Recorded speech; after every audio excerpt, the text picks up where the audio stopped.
వాళ్ళు ఎంత అమాయకులు అంటే గుడికి వెళ్తారు, గుడిలో ఉండిలో డబ్బులు వేస్తారు.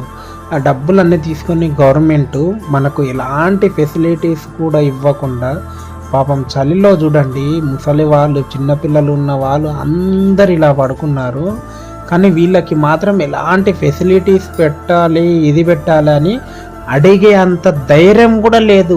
ఏదో ఒక మూలకు నక్కొని మనం ఎన్ని గంటలు చిత్రహింసలో పెట్టినా కూడా ఓపికతో ఉండి దేవుని దర్శనం చేసుకొని ఇలా చలిలో ఉండి కూడా పోతాం. కానీ మనం ఎవ్వరం అడగము. ఇది మన వాళ్ళ పరిస్థితి. ఎంత ఘోరాతి ఘోరంగా ఉన్నా కూడా మనం ఎవ్వరము అడగము, మనం ఎవ్వరం మాట్లాడము. ఎందుకంటే మన పరిస్థితి ఇంతే. మనల్ని ఇలానే చేస్తారు, మన డబ్బులు తీసుకుంటారు, మన డబ్బులు తింటారు, మళ్ళీ మనల్ని తిడతారు, మళ్ళీ మనల్ని కొడతారు, మళ్ళీ మన మిన్నే ఇది అవుతారు. ఈ వీడియో మీద మీ యొక్క కామెంట్, మీ యొక్క అభిప్రాయాలన్నీ చెప్పండి.